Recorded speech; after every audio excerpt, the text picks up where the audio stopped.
Hi everyone, I just left Stephanie at Paper Dreams with a supply of faux leather. So I thought I'd come home and make a video to show you how to use this product. I hope that this will be one of the first of many videos that I'll be making for you to help you use the products that we have available at Paper Dreams. My name is Susan Wilson, and some of you may have attended some of my card classes. If not, I hope to see you at some in the future. So we're going to talk about how to make a project using this Sizzix paper leather sheets. You can see on the surface that it says that you can emboss it, you can stamp it, you can ink it, you can shape it, and you can stitch it. Well, this is what the product looks like as it comes out of the package. It comes in a variety of colors: tan, black, white, gray, and pink. This is pink. But as you will see as we progress with this video, it doesn't matter about the color that the product is, because in the faux leather technique we'll be staining it. So let me go through some of the projects, or some of the products that we're going to need in order to make these beautiful wallets and journals. We did do a class at Paper Dreams on some of these, but I know not everyone can come to the class, so this video should help you be able to make some of these in your own home. So first and foremost, we're going to need the paper itself. Now, the advantage of the Sizzix paper leather is that it won't tear. I've pulled and pulled and pulled, and I can't tear it. So it makes it strong and durable for your projects. So after you have the paper leather, you're going to need a container that will hold a little bit of water. We have to wet this in the process, so you'll need a container that will hold water. Not a lot of water, just about an inch. You're going to need alcohol inks or a dye ink. Stampabilities make them, Studio G makes them, Ranger. So you're going to need, and Stays On, so you're going to need some dye ink pads, and we'll be using those to create like a leather effect, and I'll tell you more about that as we go on. You're also going to need some dye ink that it can be sprayed. This one, this Distress ink by Tim Holtz, comes in a variety of colors. This happens to be walnut stain. This is antique linen. This is walnut. But you can also get the alcohol re-inkers, this Adirondack ink. So you can use those. The key is to looking for something that says dye ink. You cannot use a pigment ink because the color is not color fast. They'll run. A final product is this Ranger Delusions ink spray, and you can use those as well because they are a dye-based ink. So again, you're looking for the word dye ink rather than pigment ink for this project. You will also need gloves because dye ink is going to stain your hands, but also remember it will stain your clothes and stain your surface. So if you are working on a carpeted area, you're going to want to be very careful not to spill because this will stain your carpet. I'm working at a counter in my class, my craft room, and I have a pad down, that one of these non-stick pads that won't stain or won't absorb the ink. If you want to be extra safe, you can work on a cookie sheet or something with a little bit of an edge even, so that when you spray you don't get overspray. Speaking of spraying, if you're not using the type of ink that comes in a spray bottle, you'll need to have your own spray bottles. Something I picked up at the dollar store was this, because the Adirondack inks or the alcohol re-inkers are going to need their own. You're going to need to mix it and create your own spray. Now, you'll probably laugh at this, but the only bottle I had when I first did this is a Windex bottle. But any bottle that will hold your your alcohol ink and water combination will work. Of course, a smaller one would be better and easier to work with. So let's go ahead, and the last thing, some of the things are optional.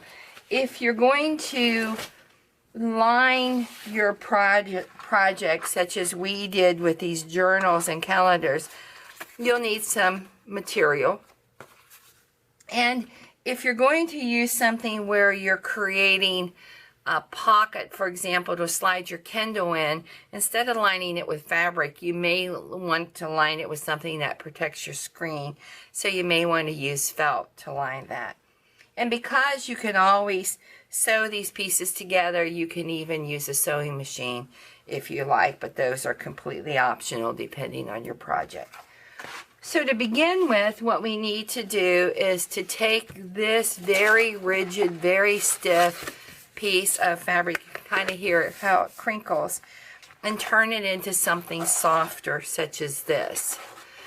And how you do that is you take this sheet and you just twist and roll.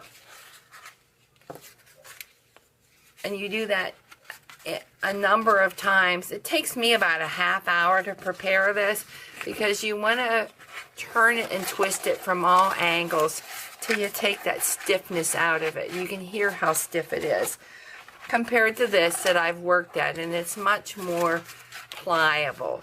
So once we have it to this, we are ready for our second step. And our second step is to begin to put our pigment in so that we can turn it into a leather-like product, such as this. So I'm going to put my gloves on because I don't want to have brown hands. And they can be any kind of glove. They could even be your kitchen dish gloves, or they can be the gloves that food preparers will wear.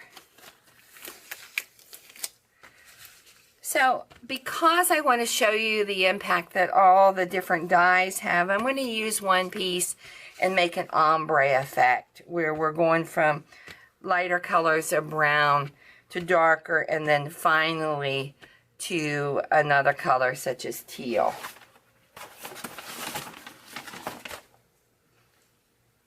So the next step is to spray the product, and I have some of the teal Adirondack ink, or the teak Adirondack ink, I'm sorry, it's teak wood, that I have mixed with a little bit of water, and I'm just going to spray it here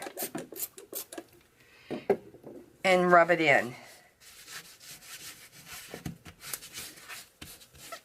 You want to spray and rub,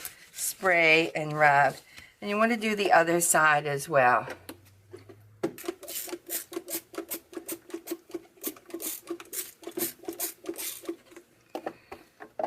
And rub it in.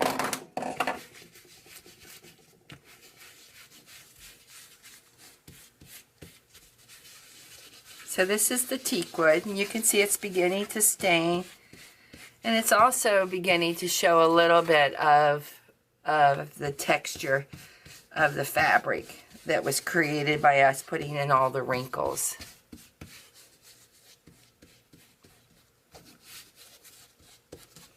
Next, I'm going to use a little bit darker color. I'll use the Vintage Photo.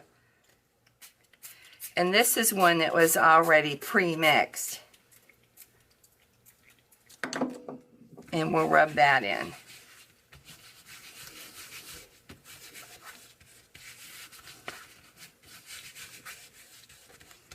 Again, we'll turn it over. I'm doing this kind of quickly because I want you to be able to watch this video in a short amount of time, so I'm hoping to keep it under 10 minutes.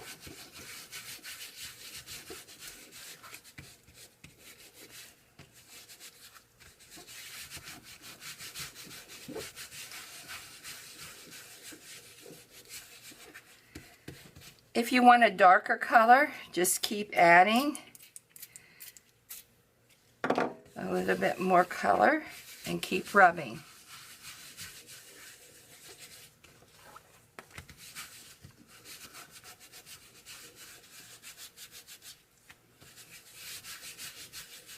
This next color is Walnut.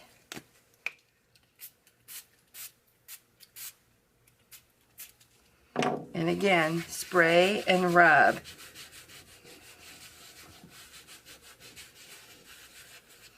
This is the first time I've used the ombre technique, you know, multiple colors on the same. Usually I dye everything the same color, but I think I kind of like it. You can see the variation. And you'll notice that it barely looks pink anymore. And that's what I meant by it doesn't matter whether you're starting out with a white sheet or a pink sheet or a gray sheet. You're going to be able to change the color based on what inks you're adding. Again, this is the Walnut. So we've gone from teak to a vintage photo to Walnut. And some of you may not want everything to be a brown leather. You may want to use a different color. So the last color that I'm going to use is Mermaid. And once again, this is a re-inker that I've put in the bottle here, and then added a little bit of water. And it's kind of trial and error. How blue do you want it to be?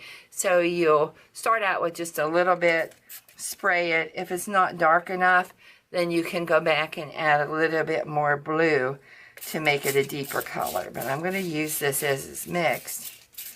And this is Mermaid. And I'm going to rub that in. And you can see it's getting a little messy on my mat. That's what I meant about having a surface where you didn't have to worry about ink staining it. So I'm going to continue rubbing. So now that I have my sheet all stained, I'm going to go back and add a little bit more of the teak because a little bit more pink is showing through than I want to have.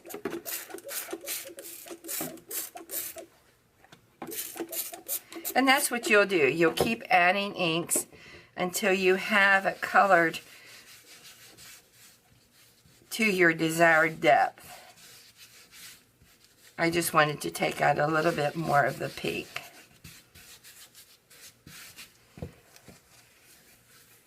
Cleaning up my mess.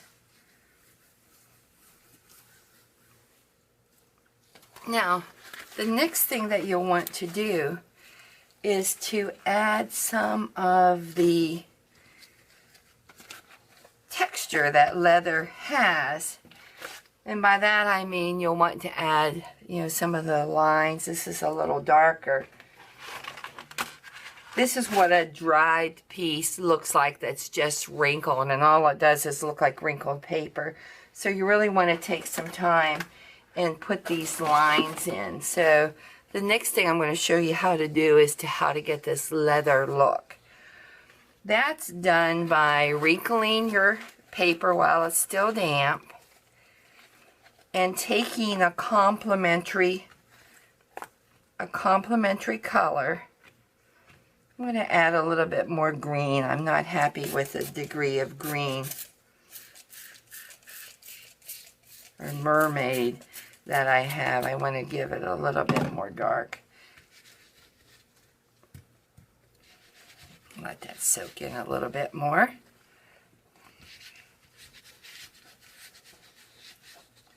Okay, now we can wet it. Okay, so now we want to put that texture in. So you do that by taking an alcohol ink pad. I am going to use this darker brown, saddle brown Stays On ink pad. And what I'm going to do is to just take the pad off and rub it lightly over those wrinkles. And here you can see that I'm beginning to get some texture. So again, I'm going to re-wrinkle it. I'm going to take my Stays On pad and I'm going to rub it over the creases.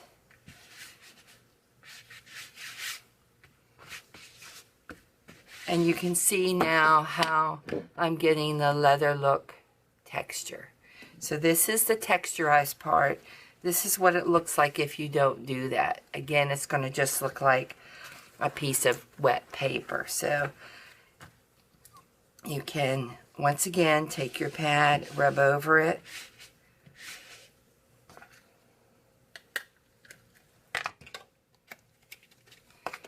And depending on the color of pad that you pick, you'll get a different effect. I was using the Stays On Brown. This is the Stays On Gray.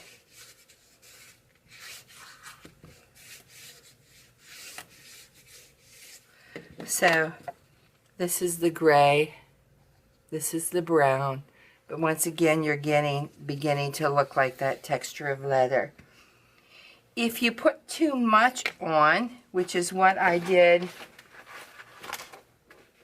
on some of these pieces, such as this one, it completely changes the look of your fabric. So this was with a very wet Stays On purple, and I didn't like the intensity that I had. I wanted it to be more subtle, such as the brown here.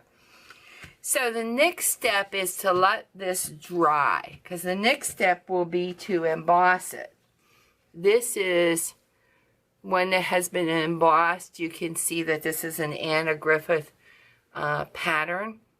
So it's been embossed with that. Okay, our piece is dry now.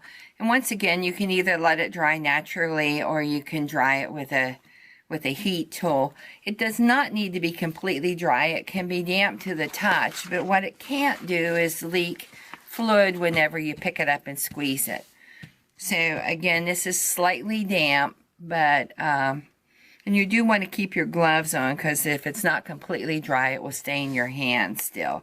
It will not come off once it's all dry. So the next step is to emboss it. Now I'm going to zoom out just a little bit.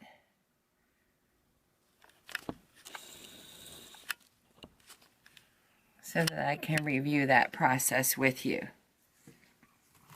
So in embossing, first of all, you want to think about what you're making in one embossing folder. This is a tree twig pattern. It happens to be a Sizzix embossing folder. And that's what I used to create this journal. You can see that I've embossed it and then added a little bit of ink over it to bring out the twigs. This Doris one I used to create this faux leather wallet. And it's black, and it was embossed with a little bit of white ink in order to bring out that pattern. And then finally, this Anna Griffith Cuttlebug embossing folder was used to emboss this piece, which has not been turned into any project yet, as well as this piece. You can see the patterns. So you will want to rough cut your fabric to the size that you're going to use to make your project. You don't want to cut it exactly the size, because once you put your liner in, then that's when you'll cut it exactly to the size that you want. In this case, we wanted it sized to cover the calendar pages as well as some journal pages. But because a product shrinks just a little bit when it dries, you don't want to cut it exactly and then find out that after you've inserted your journal pages or your calendar that you didn't have enough to cover them. So always leave it a little bit larger. But so if you're going to use this embossing folder on this piece, you'll notice that I have more fabric than I have folder. So all you're going to do is put it in once, run it through your Cuttlebug, fold the rest under and out of the way, and then run it through again. So when you're using embossing folders, you probably know that you need your base plate and you need two B plates on a Cuttlebug. So that's what I'm doing here. We may be just a little bit out of view, but I will be running this through my Cuttlebug and then showing you the finished product. Because we have the double layer, it makes it a little bit tight to run it through, but you can see it's coming out the other side now. Here it is.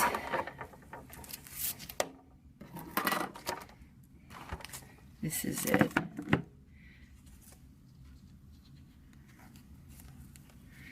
And the design is just barely visible. So I'll set that aside. And I don't want, as I said, I don't want to take up a lot of your time, so I'm not going to run the whole piece through. But what I would do next is run it through again. Let me zoom in and see so that you can see the texture. Now you can barely see where the embossing powder, embossing folder was. But that's the next step, is to bring out that pattern. And that can be done in a couple ways. One, you can just take your alcohol ink or your dye ink pad and just rub it directly over your piece. Here's a Ranger dye ink pad. So you can just lightly rub that over. And you can see that the pattern is beginning to show. You see it here?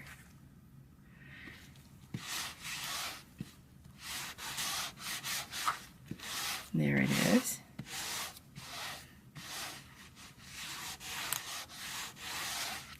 Or you could use a brayer. If you feel more comfortable using a brayer over embossed areas, you could use that instead. But see how it's bringing out the beauty of the embossing folder, and that you're beginning to get that leather technique. So again, you would want to rerun this through if you wanted to finish the other side. Today, to keep this video short enough, I'm not going to do that. So once this piece has been covered and it is completely dry, then it's time to do the next part. And I'm going to use this piece to show you that. So again, this has been completely dry. This is the embossing powder pattern, same embossed pattern. So the next step is to apply some Mod Podge in order to protect it. And this is also going to change it from this rather dull looking piece to a piece that's a little bit glossy. So it's the Mod Podge that does that. So this is the glossy finished surface, and this is the one that has just been embossed and a layer of dye applied. So I have Mod Podge, and I am using the gloss. You can use the matte, but I happen to like the gloss finish. So I'm just going to take a big brush and I'm going to just coat it.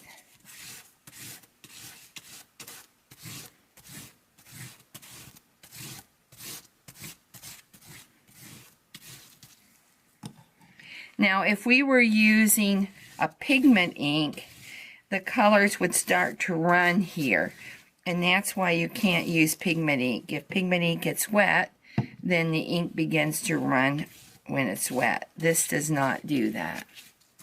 So I'm just applying a generous layer of Mod Podge. And because it's been texturized, you want to take time to make sure that you're working it in to all those grooves so that it is protected.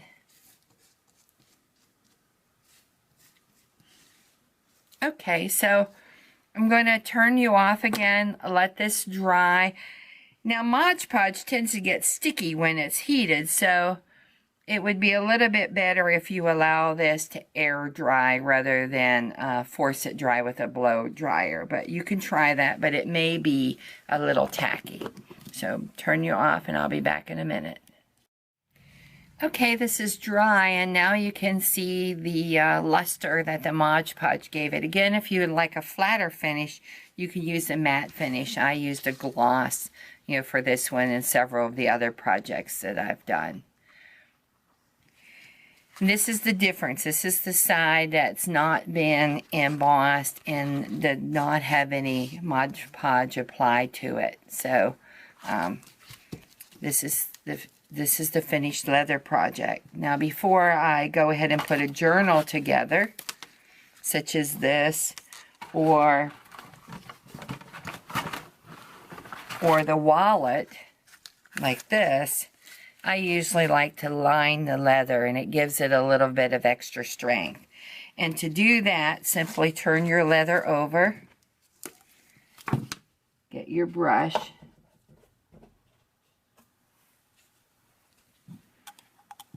and this time we're going to paint the wrong side, the incorrect side of the project with the same Mod Podge that we used on the front.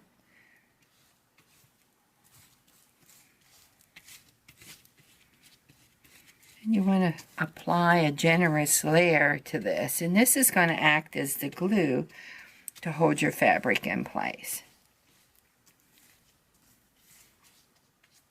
Remember, I mentioned that we needed a little bit of water in the beginning, not very much. That's to clean your brush. So I'm putting my brush in a container of water. Now I'm going to take my piece of fabric that I cut, and I'm going to apply it to my leather and rub all the wrinkles out.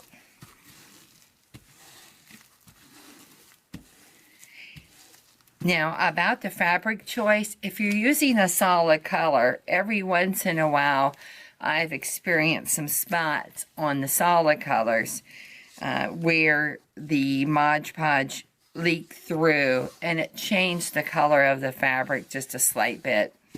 So I've been using pattern fabric and having a much larger success. So we're going to let this dry, and it must be completely dry before you manipulate it. Otherwise your fabric will come loose. And once it's dry, you're ready to turn it into something of your choice. Again, instead of using fabric, if I was going to make a sleeve for something with a screen, such as a Kindle, to one of the reading devices, or something for my cell phone, I would have used felt rather than fabric. So I hope you enjoyed this video. Again, this was about how to prepare the leather, not how to make a project. If you want to go on and make a leather journal such as this, or a wallet, there are a lot of things on YouTube and Pinterest or Split Coast Stampers that will give you information on how to make the actual product. But there are no videos out there on how to turn paper leather into a leather look such as this, and that's why I wanted to do this video for you. Hope you try it and have a great day.